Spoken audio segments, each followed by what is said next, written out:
Salut, c'est encore l'Averti venu vous parler d'une théorie spirituelle. Avant de commencer, n'oubliez surtout pas abonnez-vous et partagez pour participer à l'évolution de la chaîne.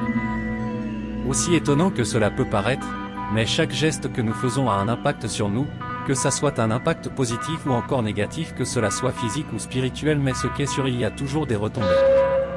On peut aussi dire chaque geste compte. La théorie que nous allons évoquer aujourd'hui parle de la démarche. Ou encore comment la démarche peut avoir de l'impact ou influencer votre vie spirituelle et physique.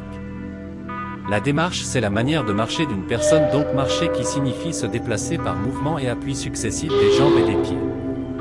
Je crois la définition est plus longue, mais je crois que vous comprenez au moins de quoi je vais parler. La démarche est propre à chacun, elle diffère selon notre vécu, notre âge, notre sexe, notre éducation ou encore notre milieu social, mais ce n'est pas tout. La manière dont nous nous déplaçons varie aussi en fonction de notre état émotionnel. Votre démarche peut véhiculer un message. Déjà, ceux qui pratiquent la synergie, qui est une discipline de lecture de langage de corps humain, peuvent comprendre votre état d'esprit par votre gestuelle. Par exemple, dans certaines traditions spirituelles comme le bouddhisme, la marche est utilisée comme une pratique de méditation appelée marche méditative.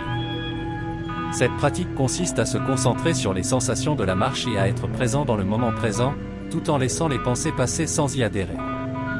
Bref, la démarche a aussi un impact sur votre spiritualité. Selon la théorie évoquée par des gens qui pratiquent la spiritualité, il est très déconseillé et même très dangereux de marcher la tête baissée, et oui, plusieurs d'autres nous choisissent cette démarche généralement pour s'évader ou pour éviter des contacts, être enfermé dans sa bulle. Parfois l'on dit marcher tête baissée, c'est connaître sa route et éviter les contacts. Souvent on met les écouteurs, on est enfermé dans notre monde même. Ce qui se passe spirituellement quand vous marchez tête baissée est selon cette théorie grave, parce que marcher la tête baissée, c'est attirer les forces du mal qui désarment votre vie et vous expose à plusieurs attaques. Marcher tête baissée, c'est montrer sa faiblesse et sa vulnérabilité face à des esprits errants qui auront la facilité de vous atteindre. Voilà, il est donc nécessaire que vous choisissez une bonne démarche pour être à l'abri spirituellement à des éventuelles attaques mystiques et même physiquement. Je crois que marche tête baissée ne donne pas une bonne image de vous.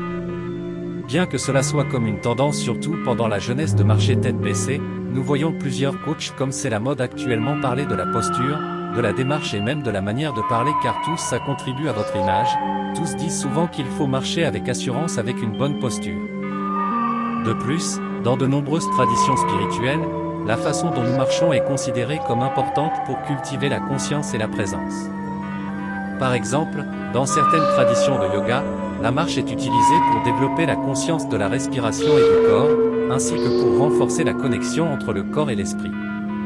Une fois de plus, ceci n'est qu'une théorie que nous partageons avec vous, et si vous en savez plus sur l'impact de la démarche sur votre vie spirituelle, n'hésitez pas de mettre en commentaire.